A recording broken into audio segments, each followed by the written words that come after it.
Manalangin po tayo. Panginoon, salamat po sa umagang ito na binibigay niyo po sa amin patuloy. Maraming salamat po muli, Panginoon, sa strength sa buhay sapagkat dinala niyo ulit kami dito, Panginoon, para sumamba and makinig ulit, Panginoon. Maraming salamat po, Panginoon. Dalangin namin na patuloy niyo po kaming gabayan. I-bless niyo po, Panginoon, ng gawain na ito. Simula sa pagpunta pa lang, Panginoon, hanggang sa pagtatapos ng mga gagawin namin. Kayo po ang patuloy na gumabay sa bawat isa. Gayon din, Panginoon, patuloy namin dinadalangin yung gabayin sa bawat isa. Huwag niyo pong hayaan, Panginoon, na yung kaaway is agawin yung atensyon namin. Ano man po, Panginoon, yung mga pinagkaabalahan po namin itong Monday to Saturday, tulungan niyo po kami ngayon na wag po iyon maisip po muna sa halip. Ituon po namin yung puso at isip namin yung sa pagsamba, sa pag-awit, sa pakikinig po ng salita ninyo. Tinataas po namin sa inyo lahat ng ito, Panginoon. Gayon din, sa mga kapatid po namin na hindi makasama ngayon, we pray na patuloy silang makapag-worship pa din. Sa kung anumang kadahilanan di sila makapunta, dalangin namin, Panginoon, yung live is makatulong, Panginoon, para sila po ay makapakinig pa rin ng sermon po namin ngayong araw na to. Tinataas po namin sa inyo lahat ng ito, Panginoon, ng may pasasalamat at pananampalataya. In Jesus' name, Amen. Okay po, batiin po natin ng magandang umagang bawat isa. Yan, morning po. And makakaupo rin po muna tayo. Sa announcement po natin, next week po ulit, meron po tayo evangelism.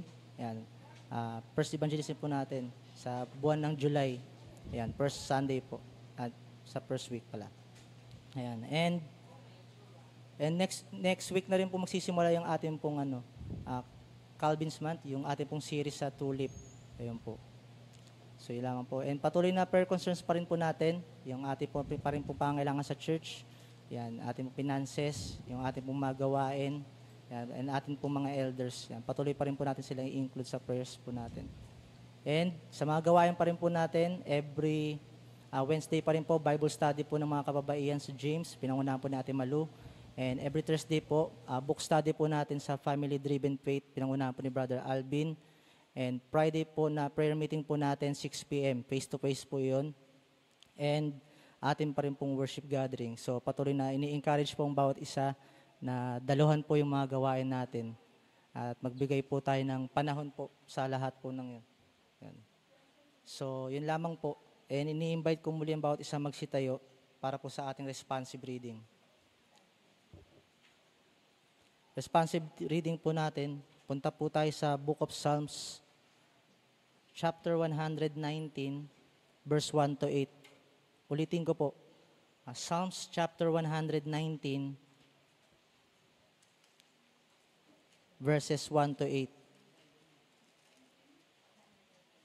Ulitin ko po, Psalms chapter 119 verses 119 verses 1 to 8.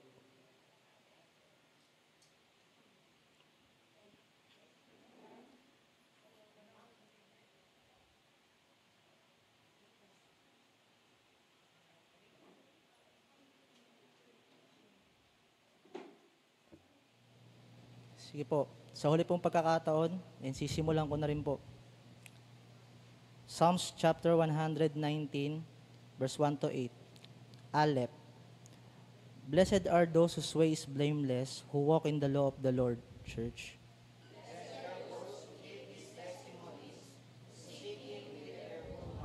Who also do no wrong but walk in his ways. Church. Oh, that my ways may be steadfast in keeping your statutes. Church.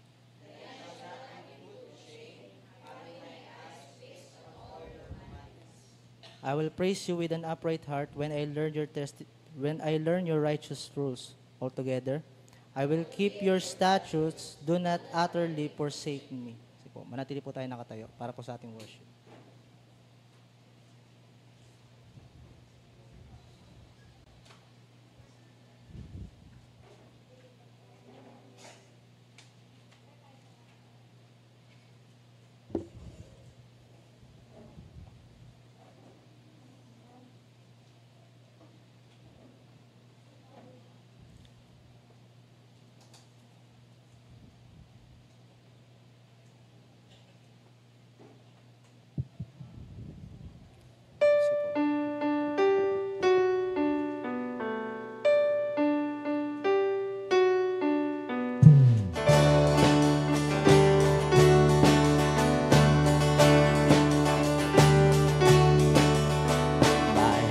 is built on nothing less than Jesus' blood and righteousness.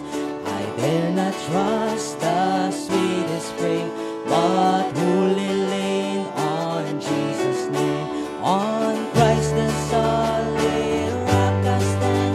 All other ground is sinking sand. All other ground is sinking sand.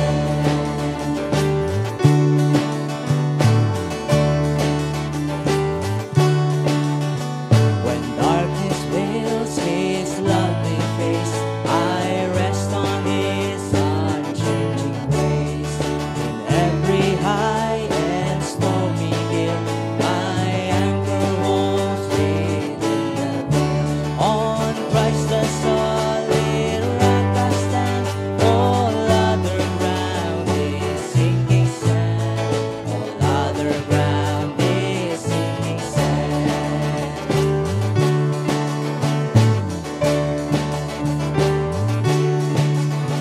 His oath, His covenant, His blood support me in the whelming flood.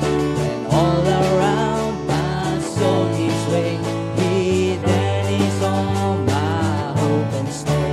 On Christ the solid rock I stand. All other ground is sinking sand. All other ground is sinking sand. When He shall come with trumpet sound, oh, may I then in Him be found, dressed in His righteousness alone, faultless to stand before the throne. On Christ the solid rock I stand. All other ground is sinking sand. All other ground is sinking sand. On Christ the solid rock I stand. All other ground is sinking sand. All other ground is sinking sand.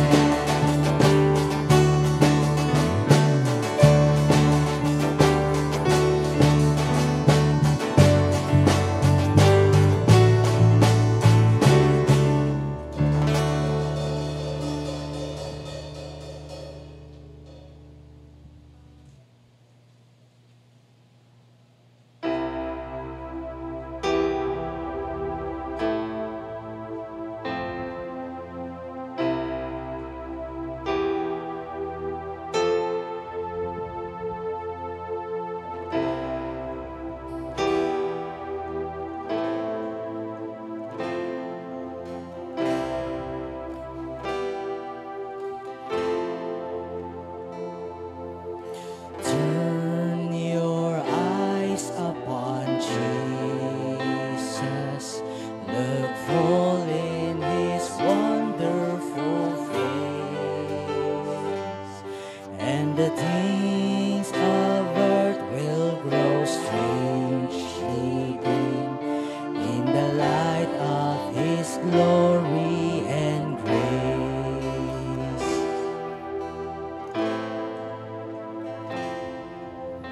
Turn your eyes to the hillside, where justice and mercy embrace. There the Son of God gave His life for us, and a measureless debt was erased. Jesus, to You we lift our eyes.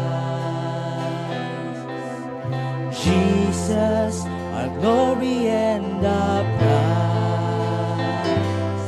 We adore You, behold You, our Savior ever true. Oh Jesus, we turn our eyes to You.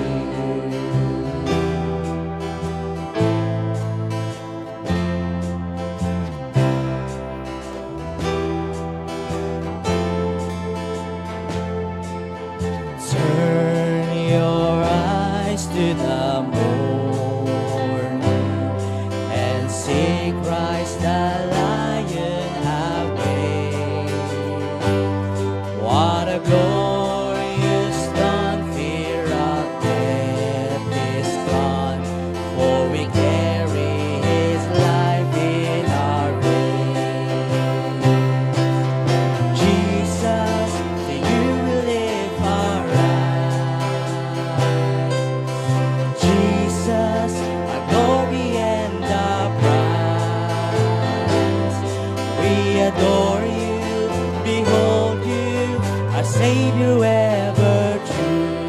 Oh Jesus, we turn our eyes to you.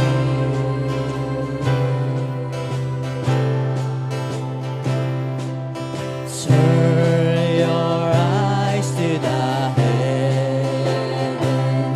Our King will return for his own. Every knee will bow, every tongue will shout, all glory to Jesus alone. Jesus, to you we live our lives. Jesus, our glory and our prize. We adore you, behold you, our Savior ever true. Oh Jesus, we turn our eyes to you. Jesus, to you we lift our eyes. Jesus, our glory and our prize. We adore you, behold you, our Savior ever true. Oh Jesus, we turn our eyes to you. Oh Jesus, we turn our eyes to you.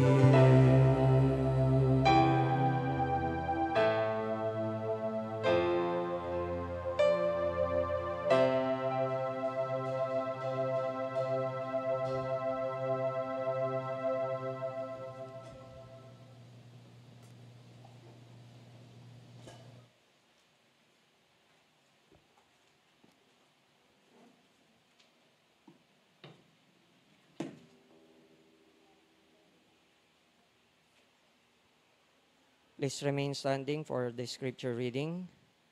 At matatagpuan po natin ang ating scripture sa araw na ito. Ating babasahin sa araw na ito sa Hebrews chapter 10, verses 32 to 39. Ulitin ko po, Hebrews chapter 10, verses 32 to 39.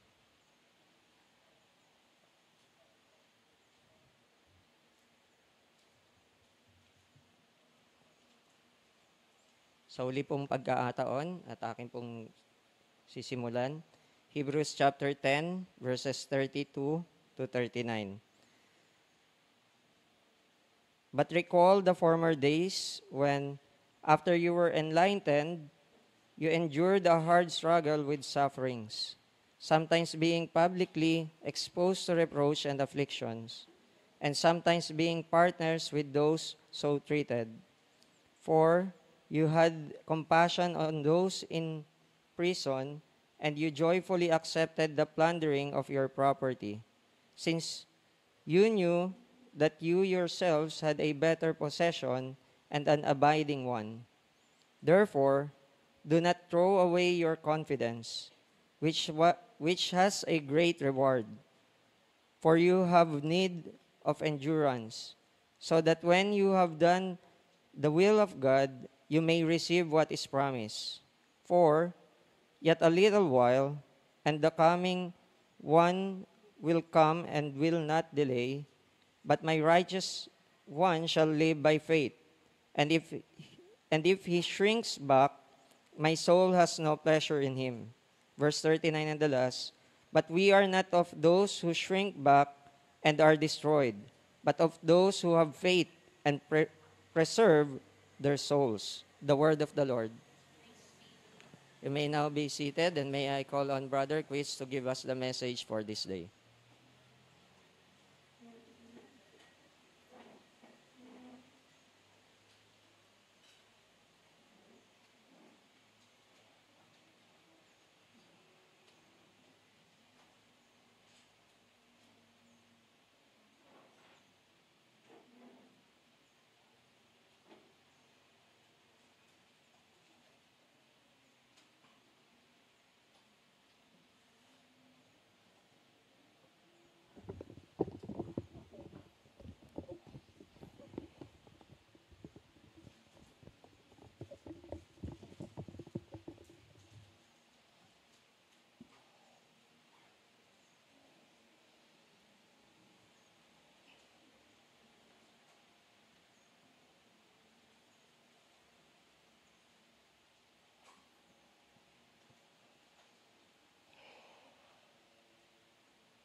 I want you to I want you to imagine na we're living in a world where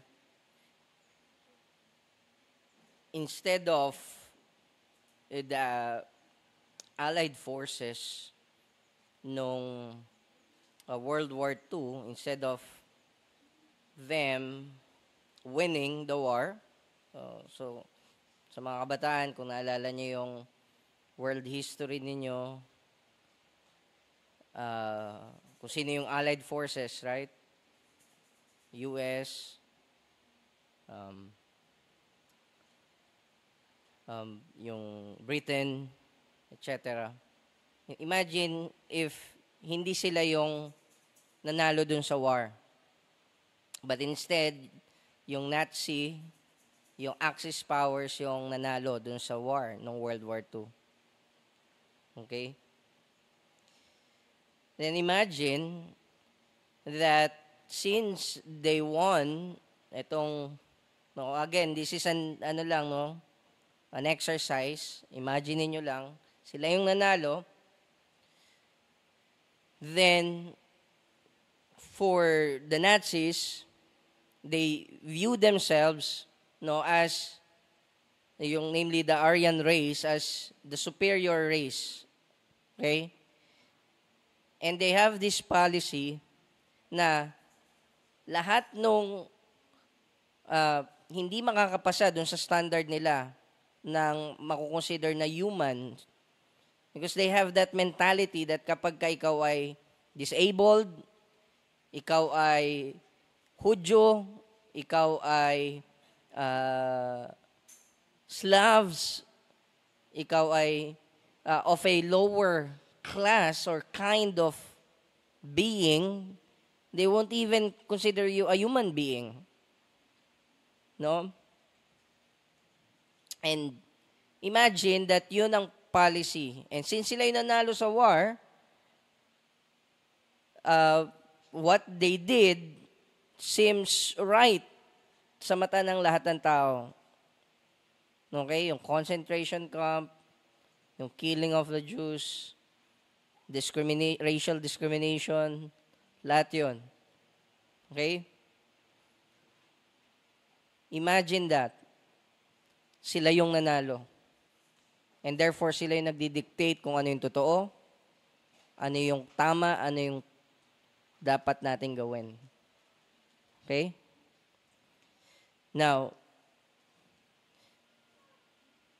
that's not true, right? Hindi sila yung nanalo. Pero it is also not true that yung right and wrong, yung good and bad, yung truth and yung falsehood is dictated by anyone.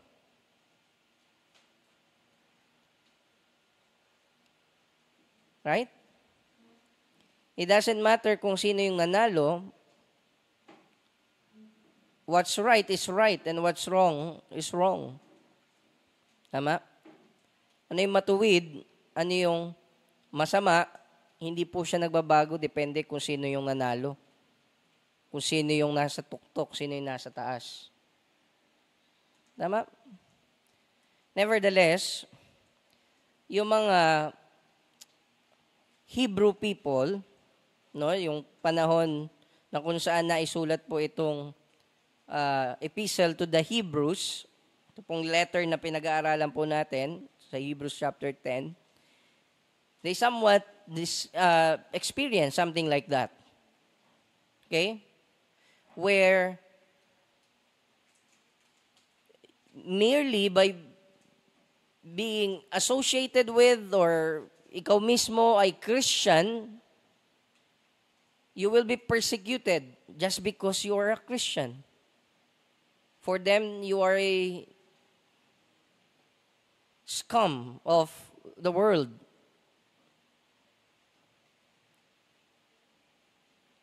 Yung mga nasa tuktok, yung nasa taas, yung mga namumuno, sila nagsasabi, okay, itong mga Christians na to, they have a king, si Jesus Christ, and they said, They are against the government. So kailangan natin silang pigilan and persecute. And mali yun because we have an emperor, yung Caesar, right? And they will say, ay, yung mga Christians na yan, mga cannibals yan. Kasi, why? Because kinakain nila yung katawan and ininom nila yung dugo ni Jesus Christ.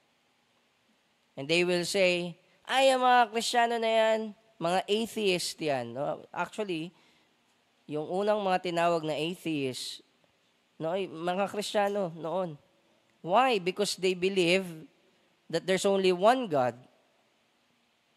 And there's one true God. Hindi sila naniniwala sa Greek and Roman pantheons, yung mga Greek mythology, no? Sila Zeus. Hindi sila naniniwala doon, yung mga Kristiyano. And so they will accuse them of atheism. And they will burn them. Nakuha niyo po? And just because sila yung merong might. No, have you heard of yung slogan that might makes right? Meaning, if malakas ka, ikaw tama. Right? Now, it's not hard to imagine sa panahon natin ngayon experiencing something like that. It's not really hard. No? Nung pandemic lang, kung maalala nyo, the government, kahit saan ka pumunta, whether sa US or dito sa atin, they will say, no, nakakatawa yun isipin that they categorize yung church as non-essential. Wow.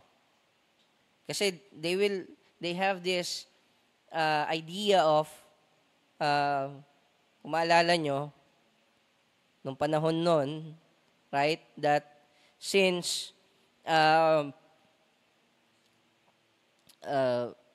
kailangan pa rin talagang lumabas ng tao, right?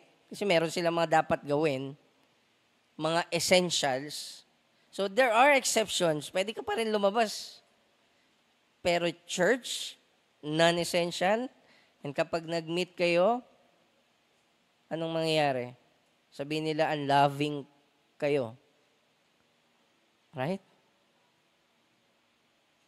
Where in our text, sa Hebrews chapter 10, it is the very means of God so that we might stir up one another to love and good works.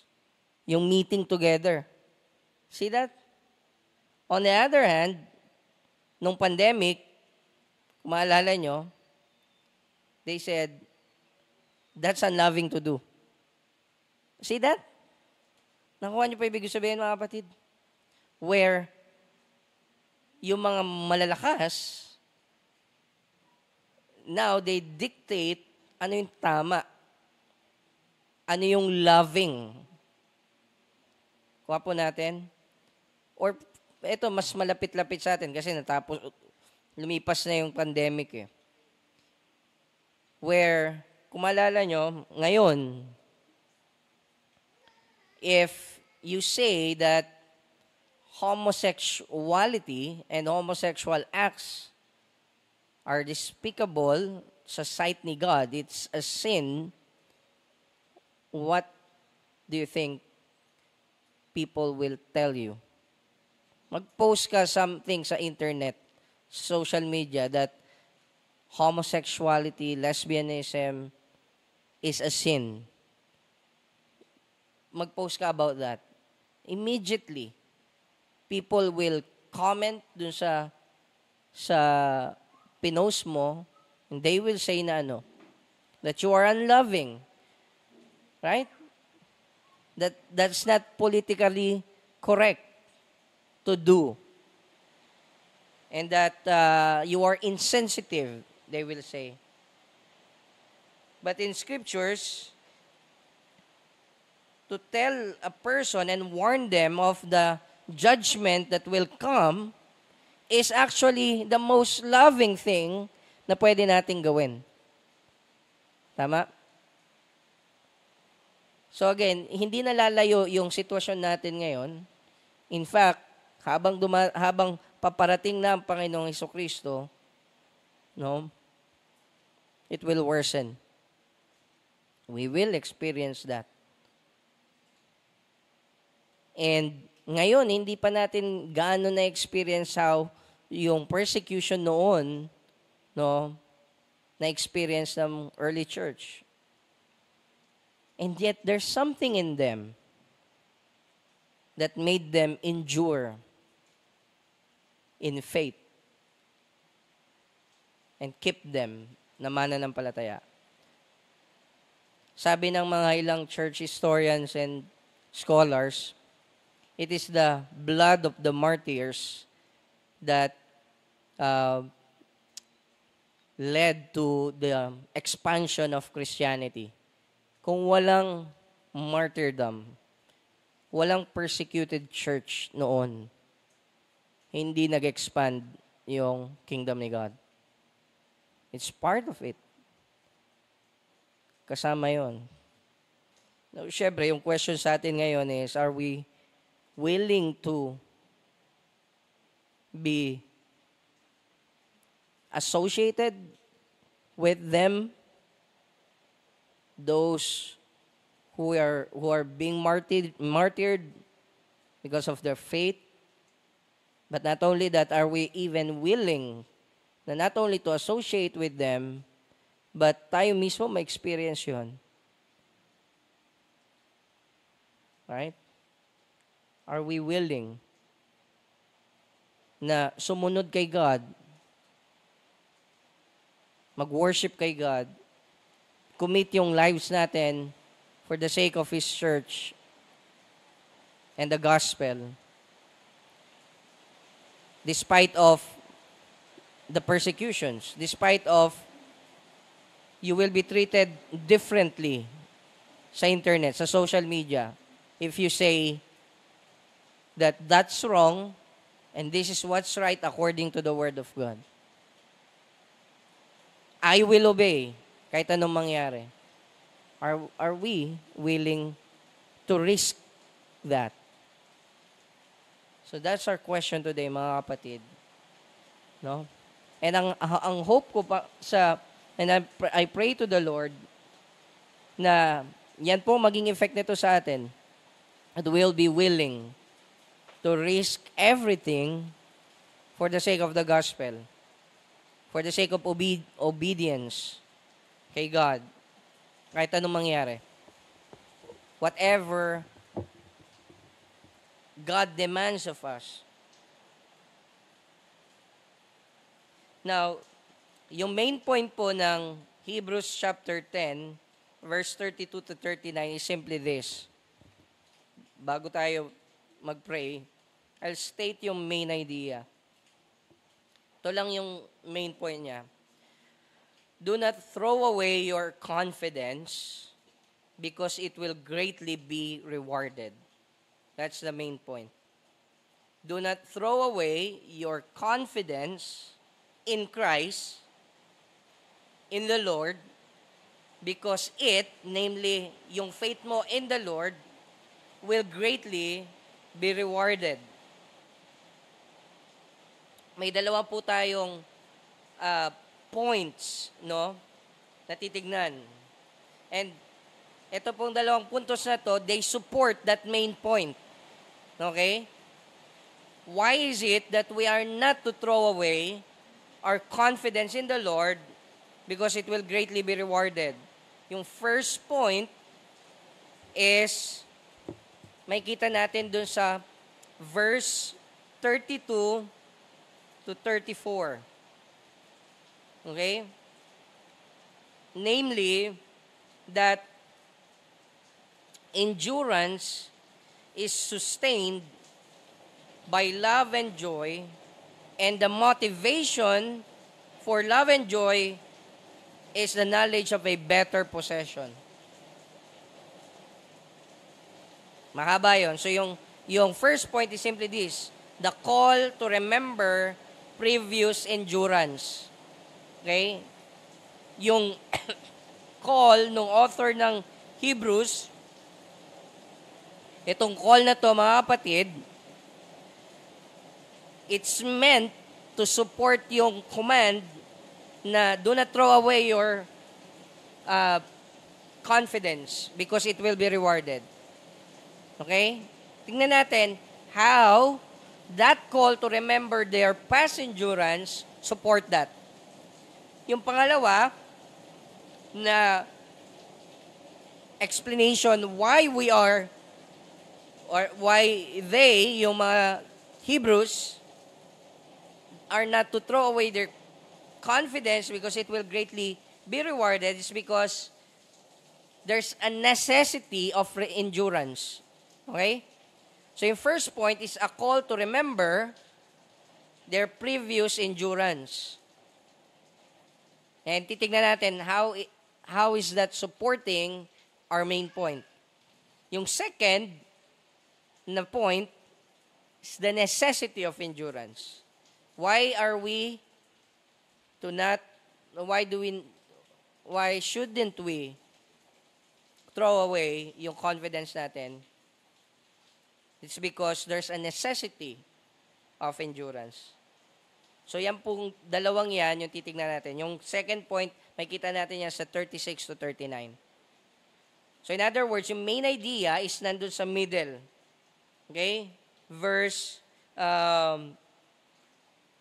makita nyo yan sa may verse 35.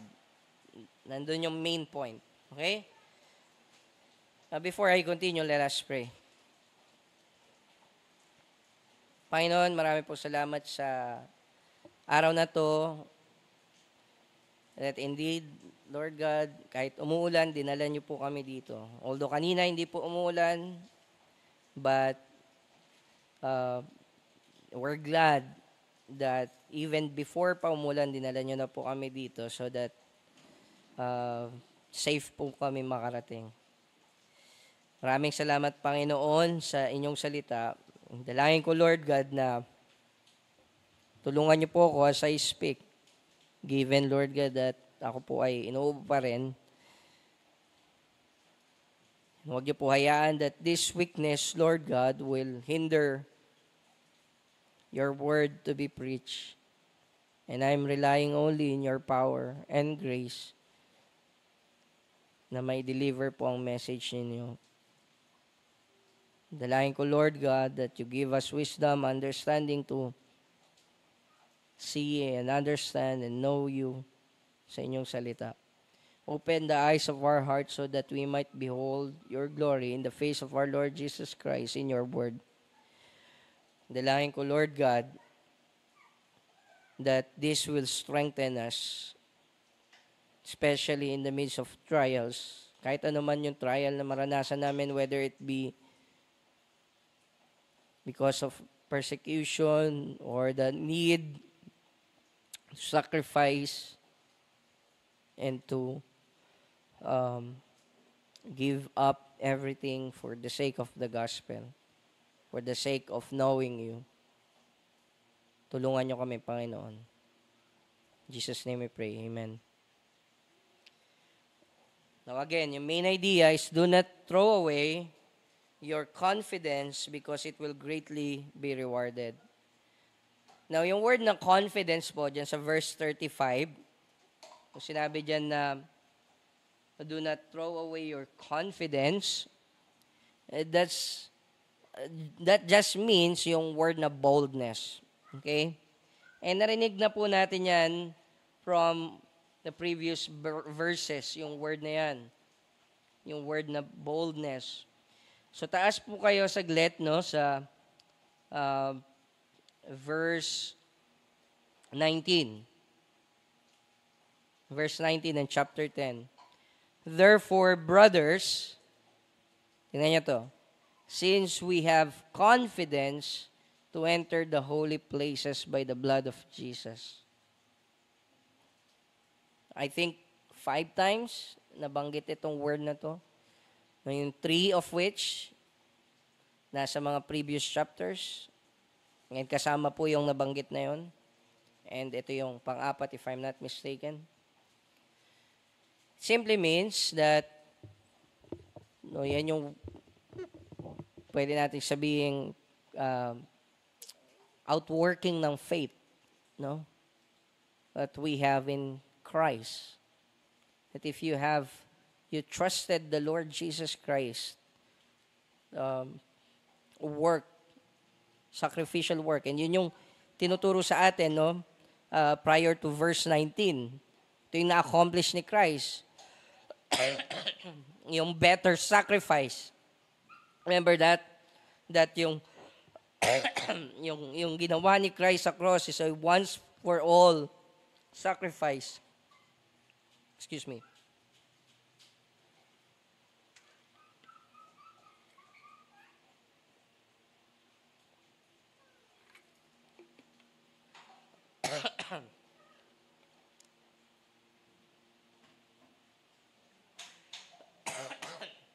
Kung maalala nyo, in the Old Covenant,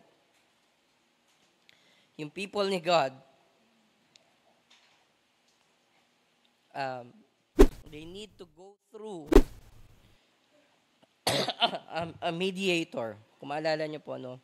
Yung meron silang high priest na tinatawag. And they can only, itong high priest na to, they can only enter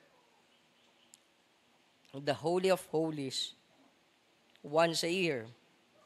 And kailangan niya mag-sacrifice. Sorry.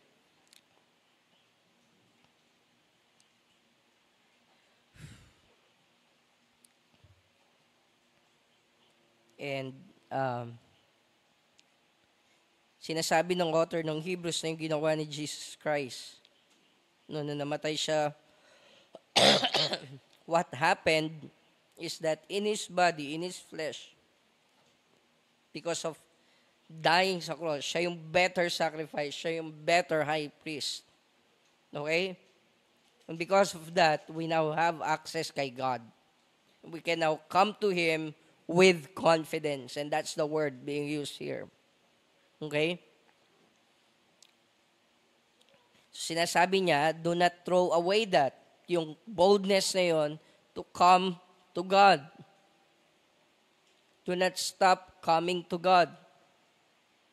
Kuha po natin yung main point. And why? Binigay din kagad yung immediate reason. Ito yung pinabasis and it will be expanded on later. Sabi dyan, nabalik tayo dun sa verse 35, therefore, do not throw away your confidence, which is talking about the confidence, which has a great reward. Pag nakakita kayo ng ganun, it is not just explaining what that is, what the confident is.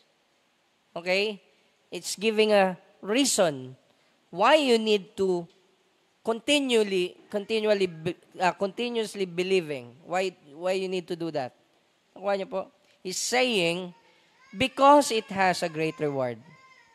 So that, persevere in faith, continue believing. Kuha po natin. So that's the main point.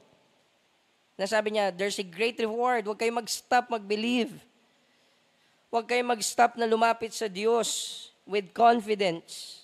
Confidence. Kuha po natin. And so, the rest, both yung verse 32 to 34 and yung 36 to 39 is going to support that command.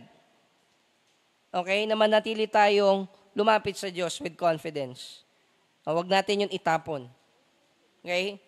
So, here yung author nung Hebrews, nung letter to the Hebrews, nag-start siya with a command also for them to remember their previous endurance. Makikita nyo yan sa verse 32. Ito yung sabi. Sabi dyan, but recall the former days when after you were enlightened, you endured a hard struggle with sufferings, sometimes being publicly exposed to reproach and affliction, and sometimes being partners with those so treated. For you had compassion on those in prison, and you joyfully accepted the plundering of your property, since you knew that you yourselves had a better possession and an abiding one. Therefore, nakita niyo yan? So, ibig sabihin, yung magmula verse 32 hanggang verse 34, it is a reason why they are not to throw away yung confidence that they previously were exercising, in coming to God, because it has great reward. Kita niyo yan? But now, syempre, yung question is, how is that being supported? Paano siya nagiging ground, para magpatuloy sila na magkaroon ng confidence sa Panginoon? Okay? Ano yung punto nun? Bakit nila kailangan alalahanin that they endured before? Now, probably, yung mga Hebrew people na ito, that's precisely yung issue nila, yung problem nila. They're losing yung hope and yung confidence that they have in the Lord because of persecution, because of trials, because of hardship. Kuha niyo po. And nahihirapan sila mag-endure. Right? And so, how is it that when they remember that previously they endured, how is that going to help them? Yun yung dapat nating tanungin, right? It's one thing na makita na therefore, sabi niya, therefore, do not throw away your confidence. It's one thing na makita, that's a conclusion from 32 to 34.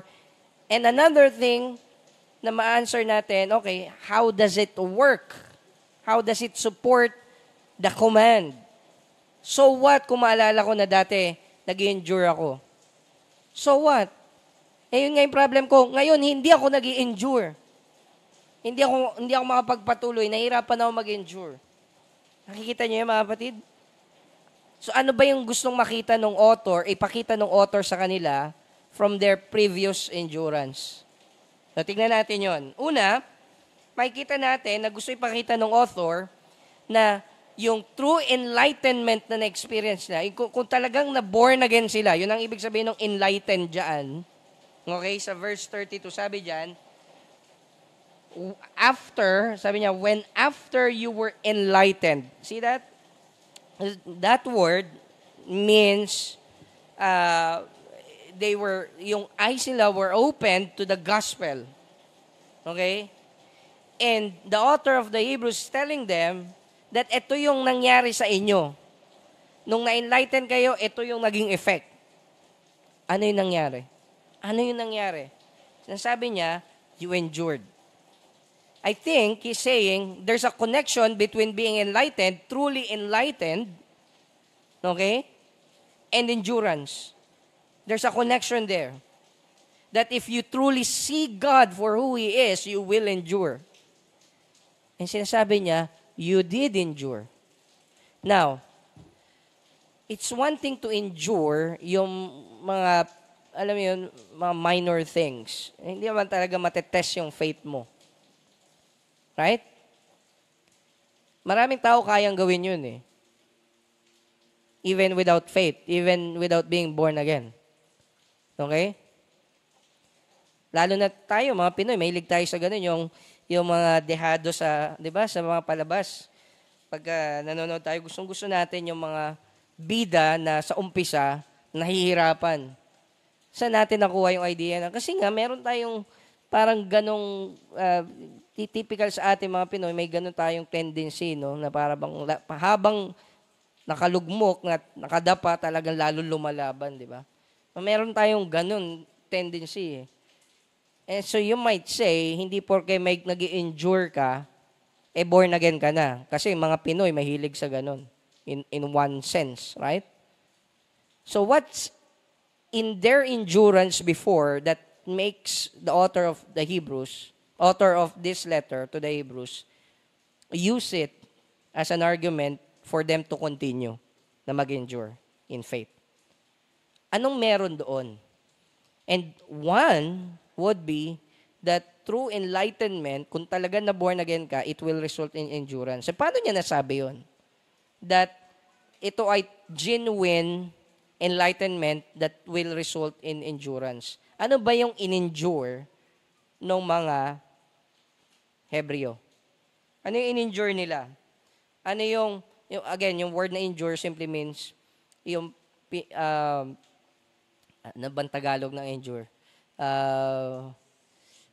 Pagtitiis ba? No?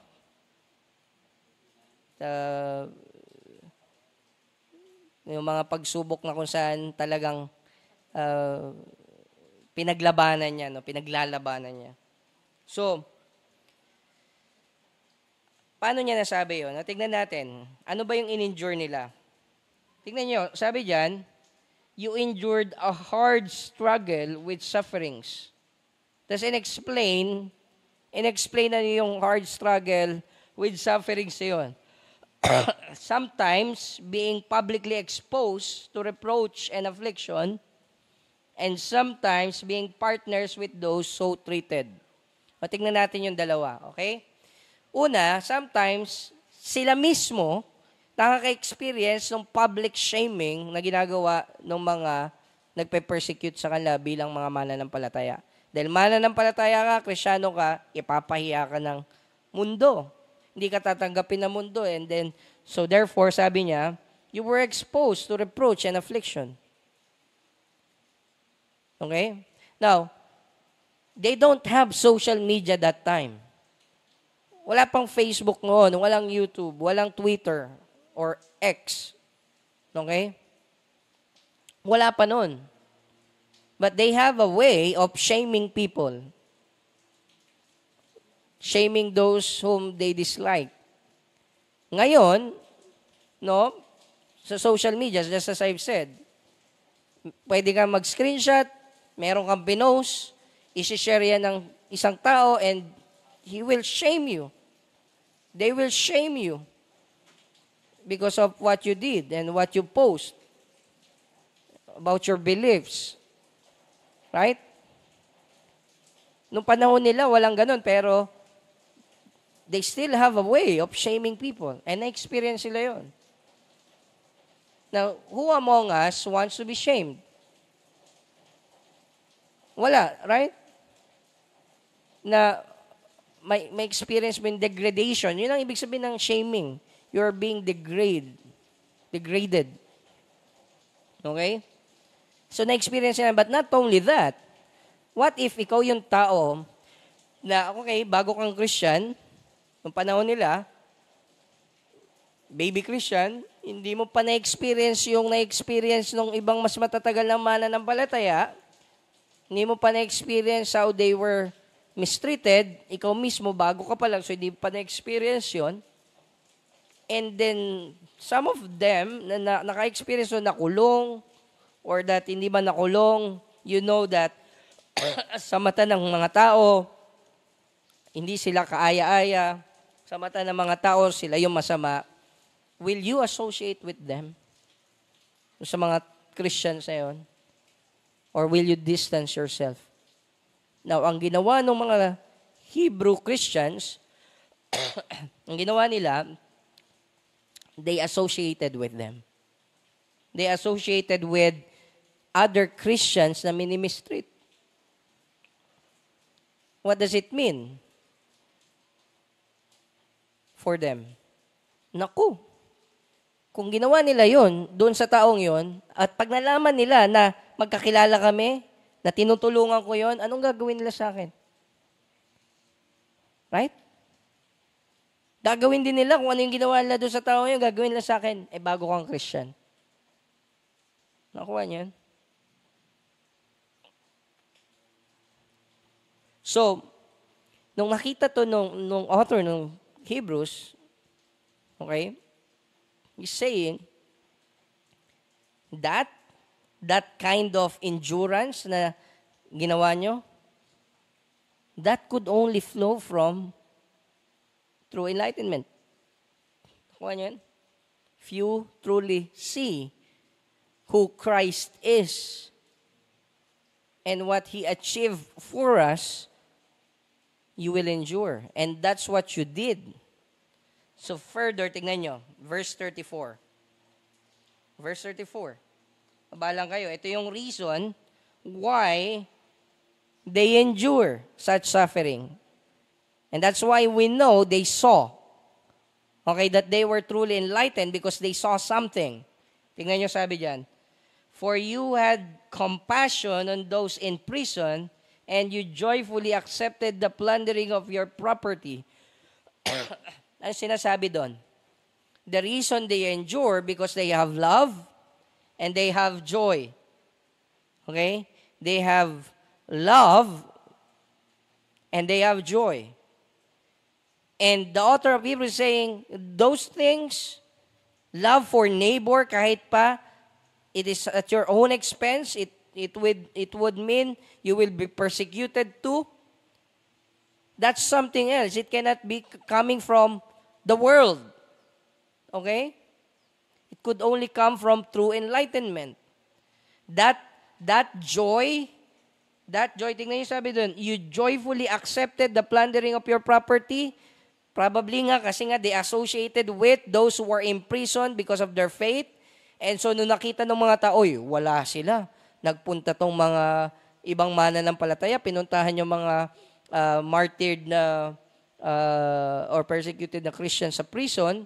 Probably, nagdala silang pagkain, tinutulungan nila itong mga na-imprison na, natandaan natin, nung panahon nila, pagkasabing prison, walang pagkain para sa mga prisoners. Mamamatay ka dun sa dungeon kung walang dadalaw sa'yo. Ngayon, kung yung mga Christians are being persecuted, yung mere coming doon, it's risky. And yet, nagpunta sila. Hindi lang risky doon sa life nila, nung pagpunta nila, ay yung iiwan nila. Yung iiwan nila. Right? Pagbalik nila, wala na yung mga gamit nila, wala na yung property nila. Na-plunder na. And sabi dito, they joyfully accepted that. Okay lang. Kita niyo yun? And sinasabi ng author ng Hebrews, you see that? You endured because you have love and you have joy. You joyfully accepted the plundering of your possessions. But still, it doesn't answer how is that different from human endurance. How is that a supernatural endurance that comes from a true sight of glory, true enlightenment? May kita niyo yung kasunod. Sabi doon, since, kita niyo yun, after you joyfully accepted the plundering of your property, since you knew that you yourselves had a better possession and an abiding one. That's what he's talking about. Well, nyo? That's why he can say that after you've been enlightened, you endured. You endured yung mistreatment. Either that you yourselves experience yung persecution or you are, sabi doon, sometimes being partners with those so treated. And it doesn't matter kung gawin nila rin yun sa inyo.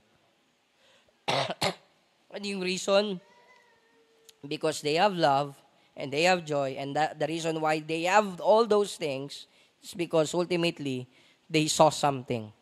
They knew something that the other people don't. Ano yun? There's a reward. And nakita nila yung reward na yon, yung possession na yon as better. See that? It's better. And so that's the point, mga kapatid. That's the point. Sinasabi niya, do not throw away your confidence, meaning endure in believing, persevere in faith, because it will greatly be rewarded. Probably ngayong panahon na to, nung panahon nila, okay, nung time na sinulat to, nakikita ng author that probably mas mahirap ngayon yung na-experience sila, that now they are losing faith, and he's saying, may nakalimutan kayo, guys. Mga kapatid, may nakalimutan kayo. You forgot to look beyond dun sa na-experience nyo. You forgot to look dun sa better possession that you have. See that? Kuha niyo po? Now, I think that's this passage, no, not just I think, it's here, no, this is just few verses away from dun sa command to not neglect the coming together, no, the assembling of saints, so that they might stir one another up to love and good works. And probably, yung aim nila is that, okay, magtipon-tipon tayo, magpalakasan tayo so that makalabas tayo ulit and makasupport tayo sa mga imprisoned saints. We don't know. Probably isa yon doon sa aim nila. And some of them are shrinking back. Some of them, they no longer have that confidence to continue. Okay? Some of them, okay, rather than meet together, paano yan? May trabaho pa ako. Pag umattend ako, paano ko nalaman nung boss ko na Christian ako? Tanggalin ako. Nakuha niyo yun? Paano ko nalaman nila na susuport, kaya itong pinupuntahan ko pala sumusuporta sa mga rebelde. Kasi para sa kanila, rebelde yung mga Christians eh. Nakuha niyo po? Paano kung mangyari yun? Diba? And so, they neglect, they stop attending. They stop attending the church.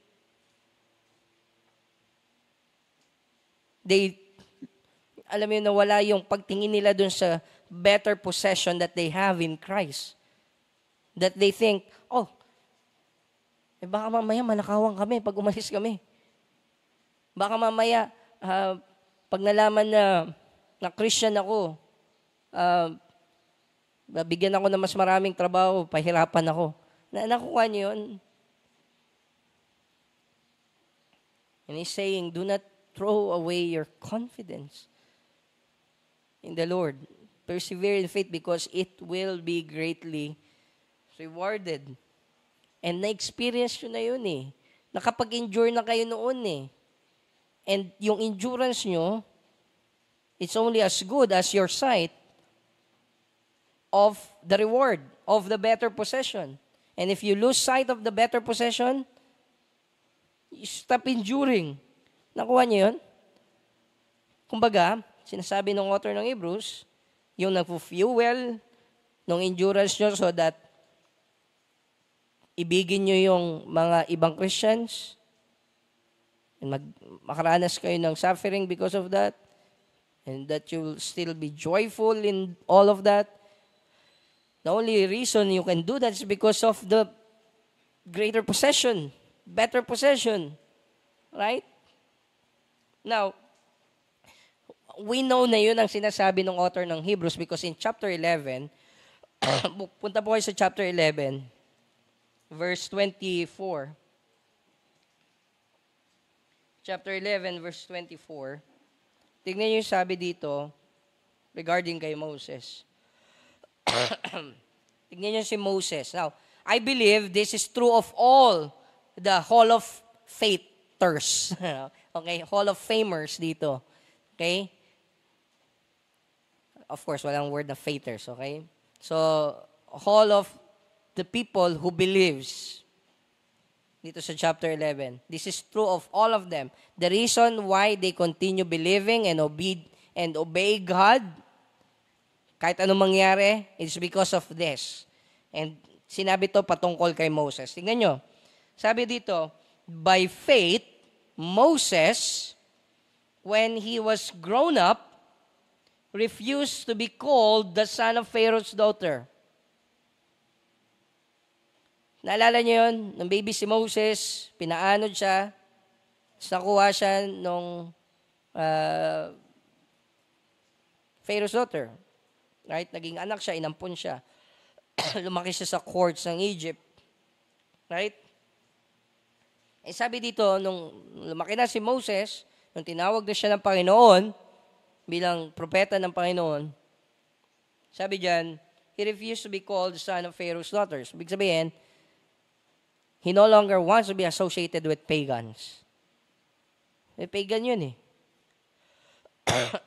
Rather, sabi dito, choosing rather to be mistreated with the people of God. Similar do sa na-experience ng mga Hebreo. Nakita niyo yun? Just as si Moses noon, he would rather be with the people of God and mistreated along with them, than be called son of the Pharaoh's daughter. Kung ikaw yung son ng Pharaoh's daughter, wala kang problema. You have all the comfort. You have the name, so to speak. Walang gagalaw sa iyo. Gagamitin mo yun, right?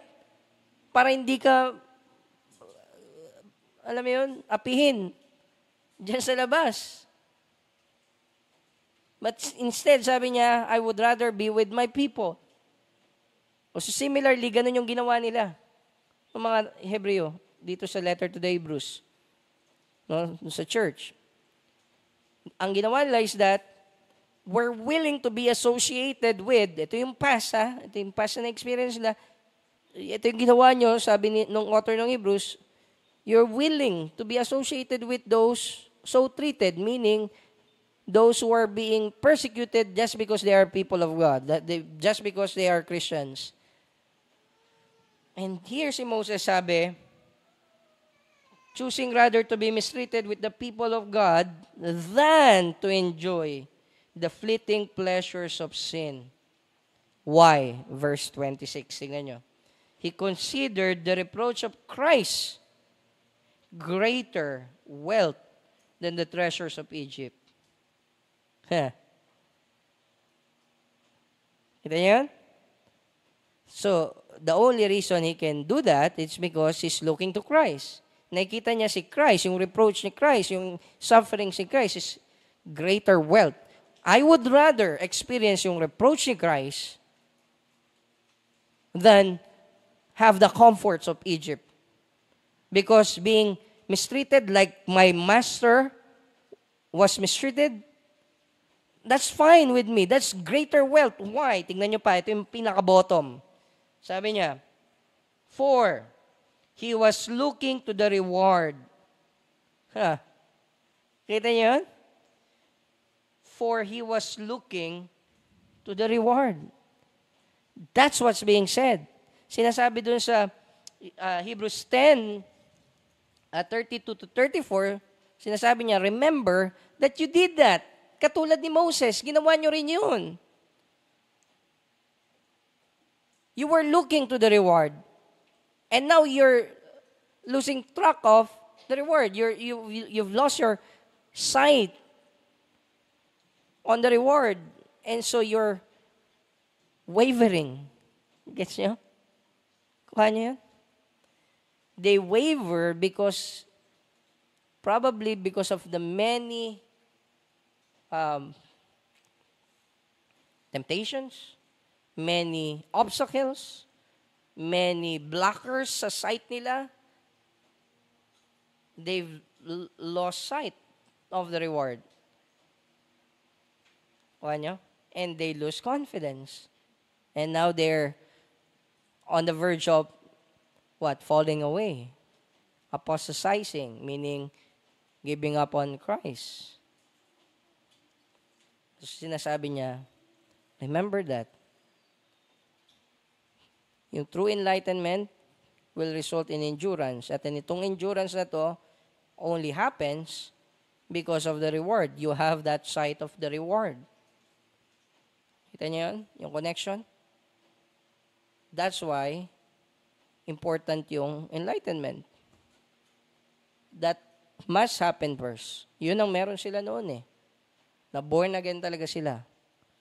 And if you are a truly born again person, is saying, you still have that sight. You just have to remove all the blockers away so that you might look beyond dun sa present circumstance mo and see that there's a reward.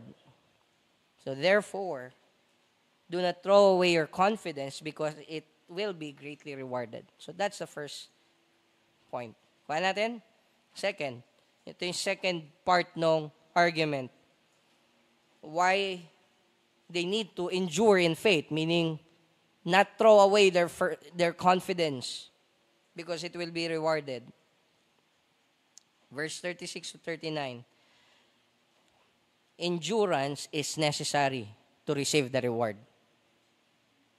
Okay? So, namely, ito yung second point, the necessity of endurance. Makita nyo yan sa verse 36. Verse 36. Tingnan nyo sabi, for you have need of endurance. Kita nyo yan?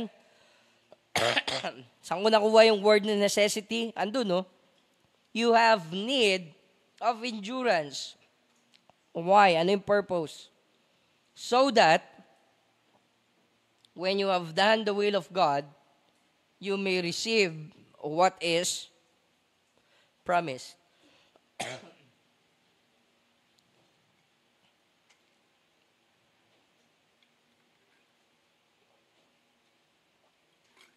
Kita niyo mga kapatid?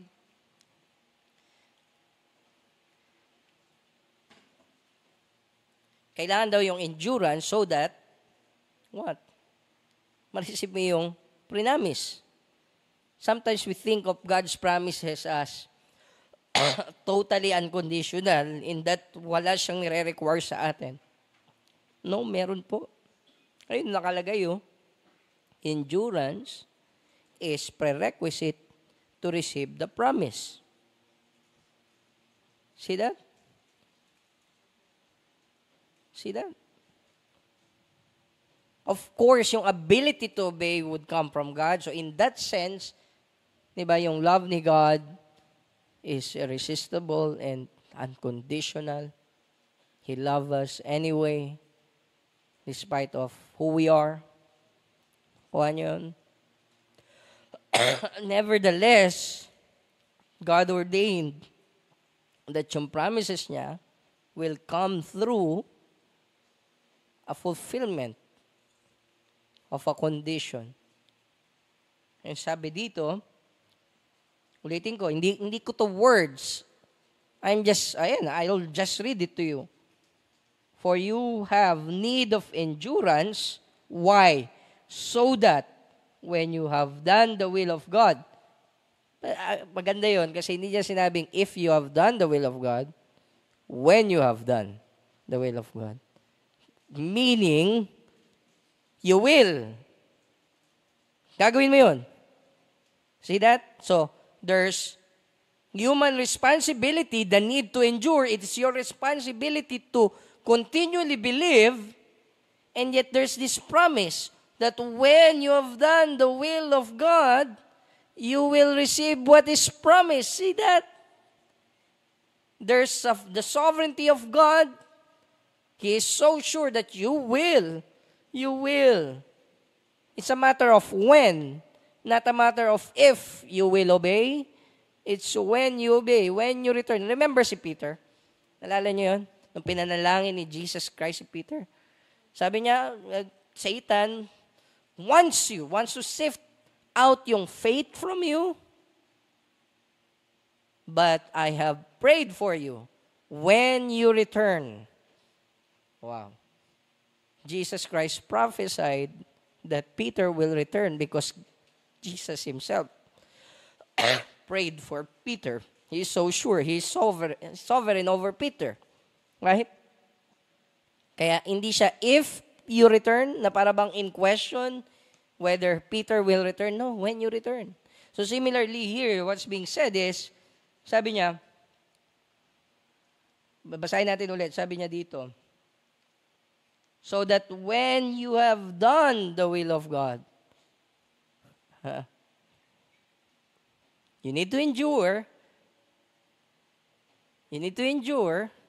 But when you have done the will of God, you will receive the reward.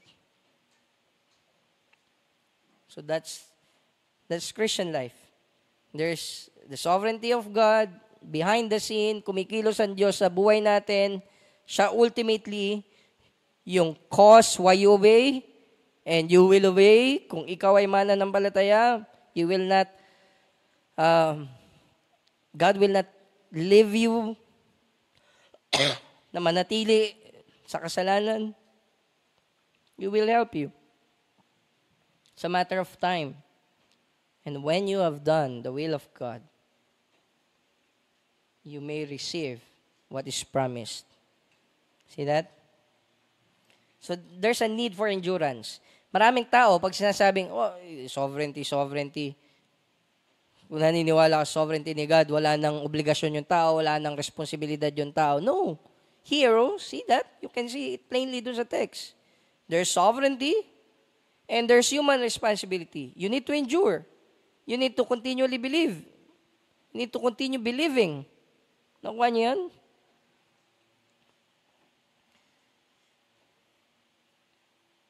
Now,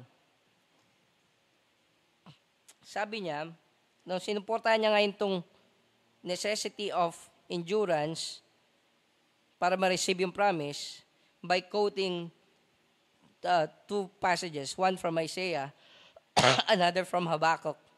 Okay? And kinumbine niya yung dalawa. Okay? The first part, yung yet a little while, probably coming from Isaiah, yan, talking about the coming of the Messiah. Okay? And the coming one will come and will not delay. Then, in verse 38, makikita natin, sabi niya, but my righteous one shall live by faith, and if he shrinks back, my soul has no pleasure in him. That's from Habakkuk. Okay? And so, ano yung sinasabi dito ng author? Nasabi niya, so he's quoting from scriptures, he's alluding to those passages from Old Testament. He's saying, darating ang Panginoon. Okay, Messiah. It's talking about the second coming. Darating ang Panginoon. Okay? And yung righteous one, yung matuwid sa harapan ng Diyos, they shall live by faith. Okay? Or to say it another way, I think what's happening here is like this. Ito yung pagdating ng Panginoon and there are two alternatives. You either belong to one or the other. Are you the righteous one who will live by faith? Or are you the one who shrinks back and will be destroyed? Kuha niyan? That's what he's saying. Necessary yung enduring faith, living by faith, necessary yun, a continual life of faith to receive the promise. Necessary siya. Why? Kasi tignan nyo, and if he shrinks back, sabi dyan, the Lord, si Lord yung nagsasalita dyan, my soul has no pleasure in him. So, if you're saying, now, nanalangin naman ako noon, nagtaas ako ng kamay, tinanggap ko si Jesus Christ sa puso ko bilang Panginoon na tagapagligtas, na-baptize ako. Okay? So, guaranteed yung salvation ko kahit anong gawin ko ngayon sa buhay ko. Kahit pa i-reject ko na si Jesus ngayon. No, you cannot do that. Kasi sabi dito, if he shrinks back, I will have, sabi niya, my soul has no pleasure in him. Now, you might say, well, hindi naman ibig sabihin yan, mapupunta na siya ng hell. Really? O, tingnan niyo yung kasunod. Verse 39. Sabi niya, but we are not of those who shrink back and are destroyed. See that?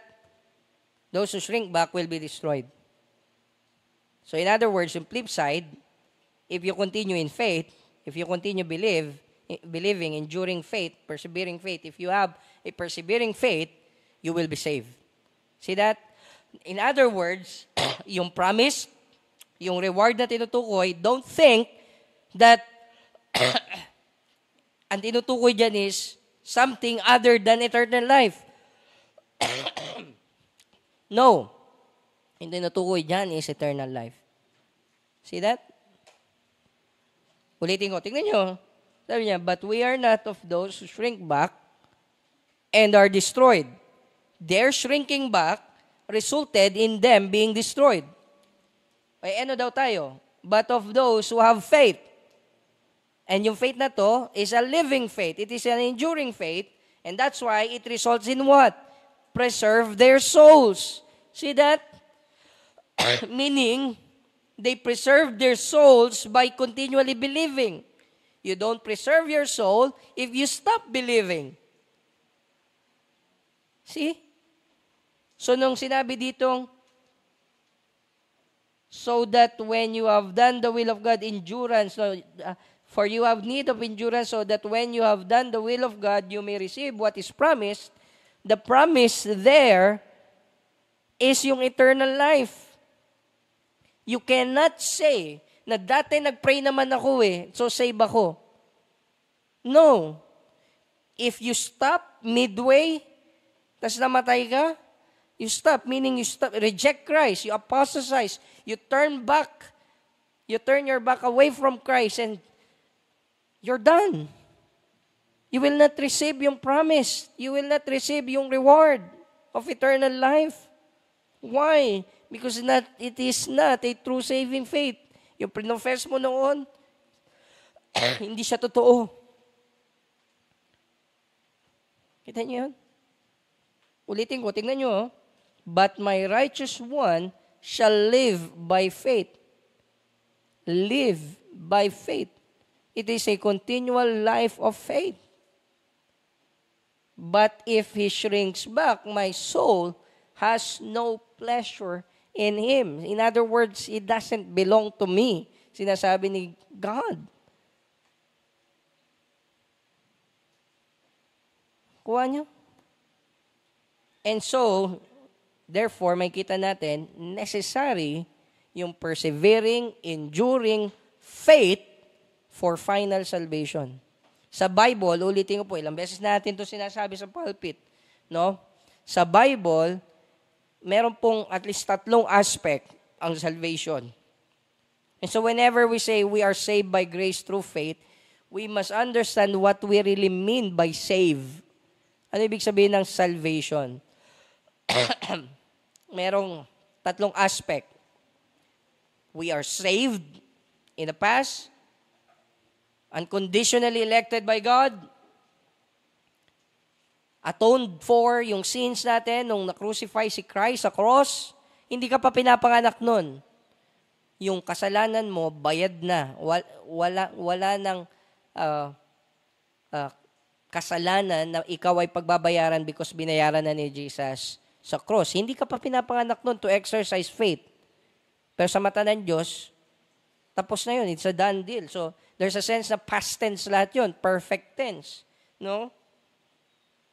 So, yan, that's the first aspect. Another aspect would be nung time na born again ka. Okay? By the Holy Spirit, and put your trust in Christ Jesus as your Lord and Savior. At that point, you are saved. You are justified. So, at that point, pag sabi natin you are saved, what we really mean is that you are made right with God. You are counted right in the sight of God by faith. Okay? Then we have this, yung tinatawag na sanctification. Meaning, you are being saved by God day by day. Okay? Not only day by day, for every second, every minute, every hour, every day. You are being changed. You are being saved by God from your remaining sin sa katawan mo, sa isipan mo, sa pagkatao mo. You are being saved. Okay? So the Bible talks like that. Hindi lang isa ang aspect ng salvation. So that we can talk about, you could say, I'm saved in that sense na nagtrust ako kay Lord and now I'm counted righteous before God. In that sense, I'm saved. But if that's true, you are also going to be sanctified. Hence, you are being saved. But hindi lang yun. Meron ding future aspect yung salvation natin. The coming of the Lord Jesus Christ, in a twinkling of an eye, papalitan niya lahat yung katawan natin. And what's happening between justification and glorification is yung tinatawag na progressive sanctification. Unti-unti tayong pinababanal ng Panginoon. Kuha niyo po? So in other words, yung true faith that unites us kay Christ so that makount tayo as righteous, it is an enduring one. It will endure to the end until you are finally saved. And sinasabi ng author ng Hebrews, necessary yun. Why? Kasi kung wala nung enduring faith, wala ka rin nung faith that justifies. See that? Wala ka nun. God doesn't delight in you. He has no pleasure in you. In fact, sa chapter 11, yun yung sasabihin niya. Without faith, it is impossible to please God. You cannot please God without faith. And yung faith na tinutukoy niya is yung faith na nabanggit dito sa chapter 10. An enduring faith. A persevering faith. And without it, God has no pleasure in you. You will go to hell if you stop. Now, if you're thinking, na sinasabi natin, so therefore, work. No? Yun ba yung sinasabi natin dito? No. Yung endurance na tinutukoy dito is keep on looking dun sa reward. Promise to us a greater reward by faith, holding on to that as Christ holds us. Hold us fast, di ba? He will hold me fast as Christ, no, is doing that sa atin. We hold fast sa promises niya, and so we endure. We persevere. Nakuha po natin. Therefore, we go back. There's a main point. Do not throw away your confidence in Christ, your faith in Christ. Do not throw away that enduring faith. Continually believe, because it will be greatly rewarded. So again, ulitin ko, yung reward dito, it's not an addition sa eternal life. Kasi sinabi if you fail to do this, you'll be destroyed. If you do this, you preserve your soul. That's the promise. That's the reward. Now, it doesn't mean you merit it. No, it is still grace. It is still grace. It's because you were enlightened. See that? It's because God is the one who irresistibly draws you to His Word, to His Son, Jesus Christ, to believe and to see Him for who He really is. And yun yung problem, mga kapatid. The fight of faith is a fight to see the glory of God in the face of our Lord Jesus Christ. And na makita yon that's better. That if I'm to put Christ, no, sa weighing scale, sa kabilang banda, at ilagay ko yung mundo dito sa kabila, dapat mas matimbang si Christ. And by mundo, I don't just mean yung sins ng mundo, yung alam natin na kasalanan talaga. It means everything that the world can offer us. Even the good things. Even the good things. Pamilya, trabaho, pagkain, clothing. Kahit yung mga necessities. If nilagay mo siya dito, nilagay mo si Jesus dito, mas matimbang dapat si Kristo. Until hindi natin nakikita si Christ that way, at until hindi natin siya nakikita as the supreme treasure ng lives natin, we cannot endure. You can never endure yung life, yung sufferings that we're experiencing here dito sa mundo. Naalala niyo yung dito po magtatapos. Naalala niyo yung sinabi ni Jesus Christ. There's a parable of the sower. Actually, title lang kasi yun, wala naman talagang title na parable of. So, minsan nakakalimutan ko kung alin ang alin. No? It should be parable of the soil. Kasi yung soil yung tinutukoy doon eh. Naalala niyo yun, merong nag-sow, tapos merong iba't ibang klase ng soil, and there's this one soil, kung saan, for a time, no, meron siyang joy, for a time, he believes, pero because of the cares of the world, and yung sufferings, nakita niyo yun na nangyari, Nawala, namatay siya. Okay? In other words, hindi siya totoo. Yung mga thorns doon, yun yung mga sufferings, yung mga cares ng mundo, yun yung pumigil sa kanya para magpatuloy. And that's what's being said here. What's stopping you from enduring, what's stopping you in continually believing, continually believe, what's stopping you from your confidence in Christ, what's stopping you, alam niyo kung ano? It's the offer of the world. Yun lang yun. Si Moses, sabi niya, that's fine. I'm willing to be mistreated along with my fellow Israelites. Okay lang yun.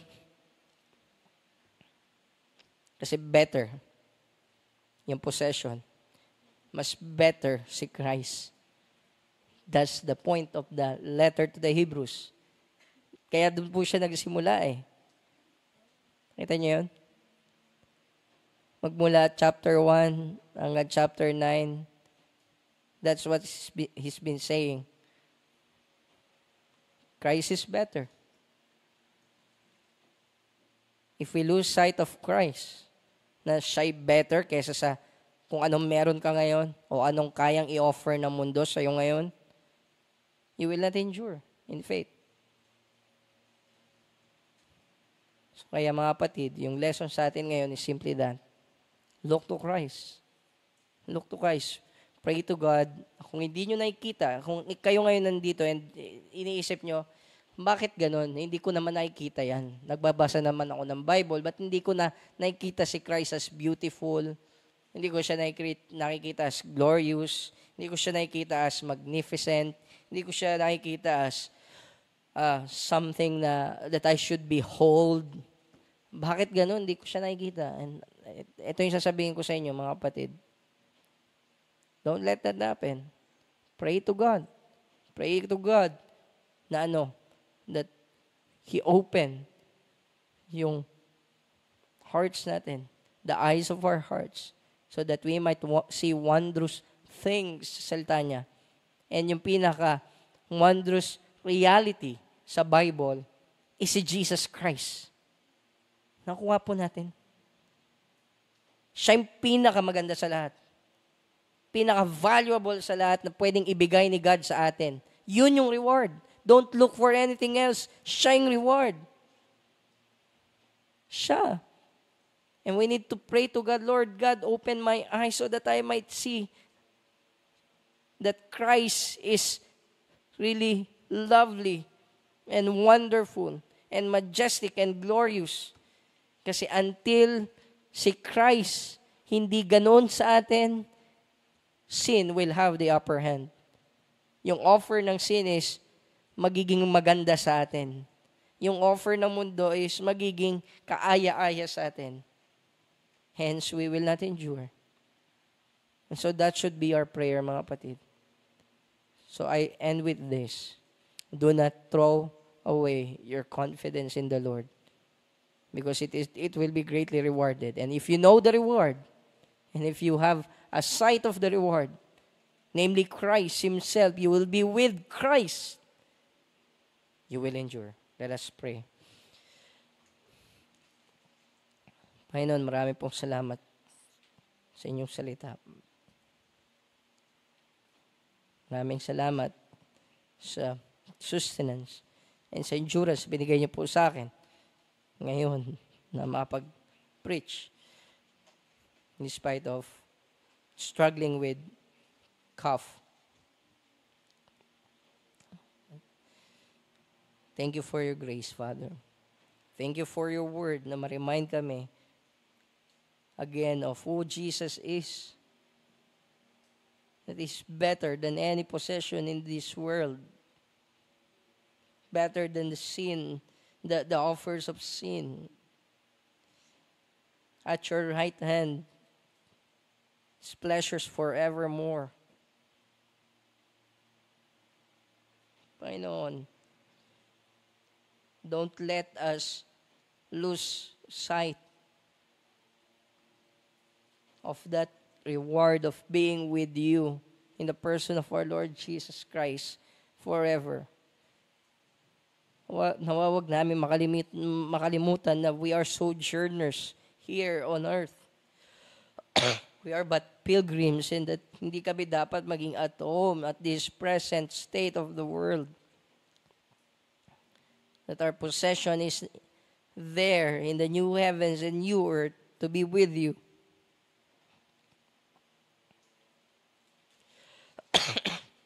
Panginoon, buksan niyo po yung mga mata namin doon. Help us endure. Help us continue believe. Help us forsake sin and cling to Christ. Huwag niyo po hayaan na mag-waver kami and mag-swerve kami away from the gospel. Tanggalin niyo po yung mga blockers sa mata namin so that we might see clearly how better and glorious and worth it, Panginoon, yung reward. Keep us, Father. Keep us. In Jesus' name we pray. Amen.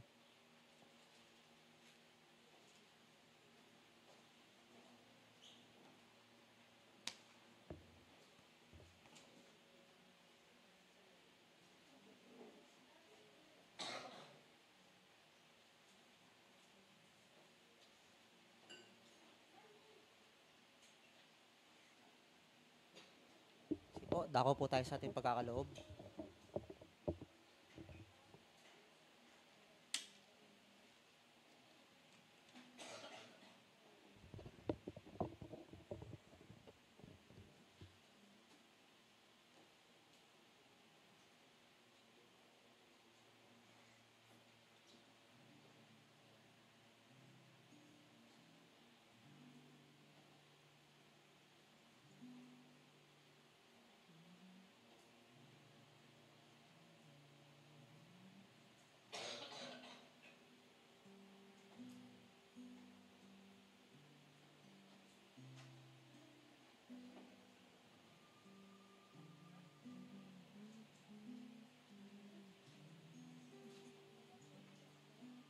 So po, let us stand. Praise God from whom all blessings flow. Praise Him, all creatures here below. Praise Him above, ye heavenly hosts. Praise Father, Son, and Holy Ghost. Amen. Amen. Amen. Amen.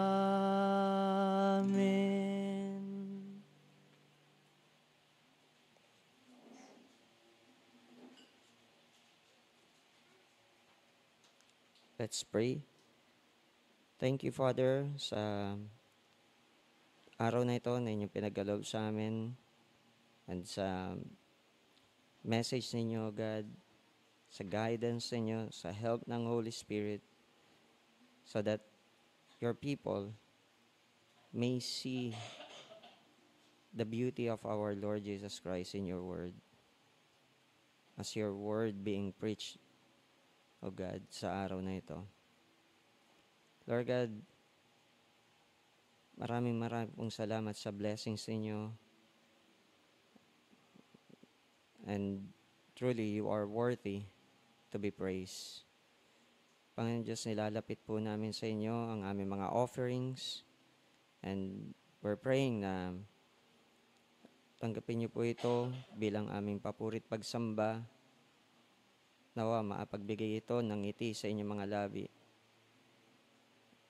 And we're also praying for guidance. How are we going to manage itong mga salapi na ito? help us then, O Lord, na magamit yung church sa ministry of uh, helping yung mga people who are in need, especially to those churches that you are using sa mission, O God.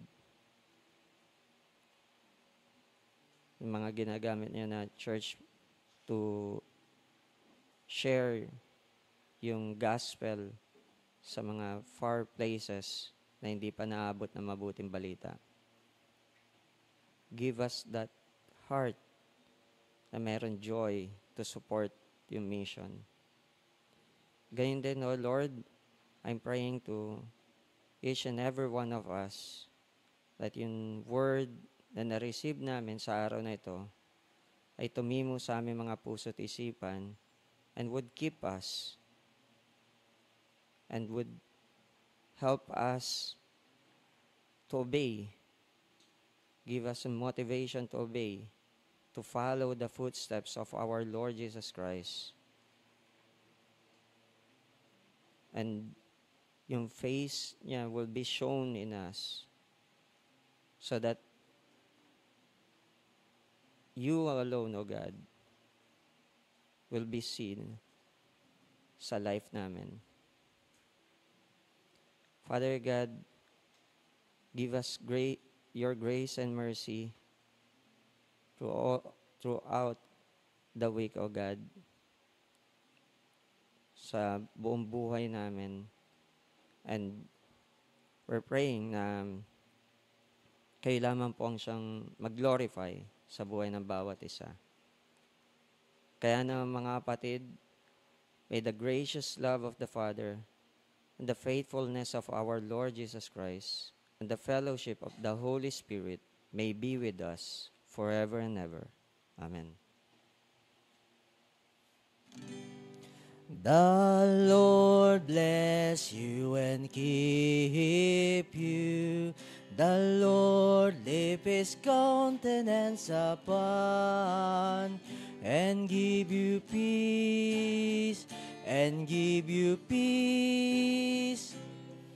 The Lord make His face to shine upon you and be gracious unto you, and be gracious. The Lord be gracious, gracious unto you. Amen. Amen. Amen. Amen.